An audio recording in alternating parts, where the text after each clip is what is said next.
The Greater Oklahoma City Chamber, the Oklahoma History Center, and the City of Oklahoma City are coordinating a series of celebrations marking the 20th anniversary of the first Metropolitan Area Projects ballot passing.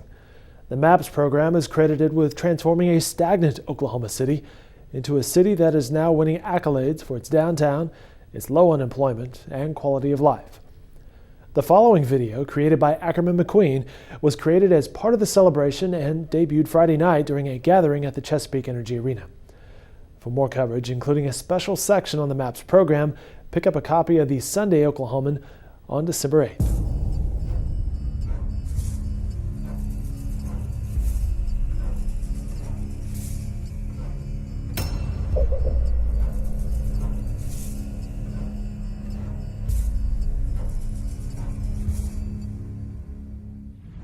When you go back retrospectively and look at the city and where it was in, say, 1993 or 1994, we always thought we were a good place to live and a good place to raise a family. To be honest, we weren't a city worth visiting. We didn't have, any stuff that we were proud to show off.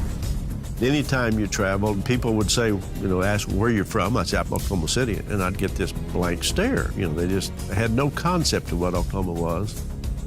What corporate America was really searching for was the quality of life that Oklahoma City did not offer.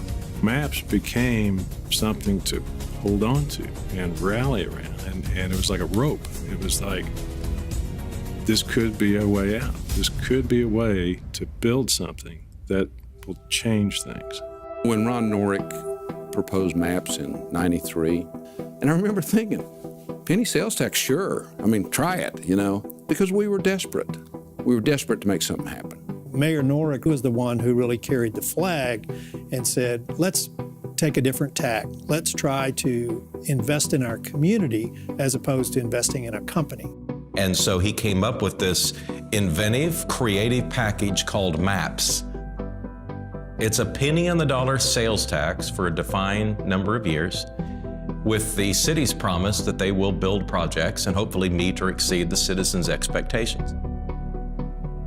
The campaign theme was believe in our future, kind of a corny theme, but it was really what we meant, and that we were going to make tangible decisions, make real financial investments to change the course of history in Oklahoma City. There were many doubters about whether or not you could really pull off something like this.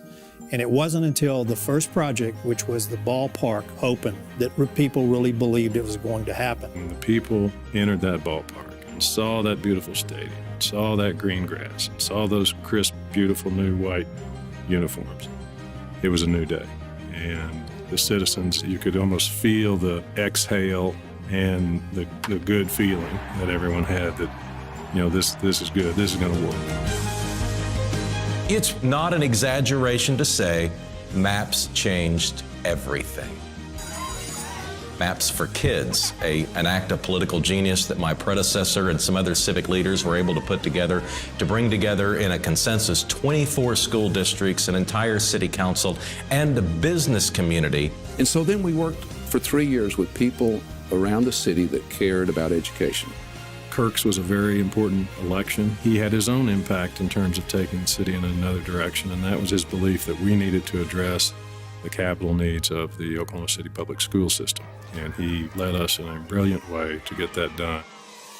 So following Mayor Kirk Humphreys, Mayor Mick Cornett picked up the mantle and carried us forward into MAPS 3.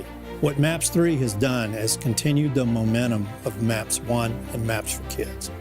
I think Mick's leadership has been as important as Ron's and Kirk's in different ways, of course. But to maintain a program that operates at such a high level is a difficult task, and he's done it very effectively. 3 different mayors, 3 different times, 3 different skill sets, but all with the same message. We're all for making this investment. We're all for Oklahoma City. If there's a lesson to be learned about MAPS, it is that good things don't just happen. People have to make them happen. It's not the bricks and mortar that MAPS did. It's the change of attitude of our community. Our kids and our grandkids are going to want to stay here. They're going to be able to find employment. They're going to raise families. MAPS in Oklahoma City has been probably the most transformational event that has occurred in any major U.S. market. People have seen what Oklahoma City has become, and now they see young people flocking to a community that's got its act together.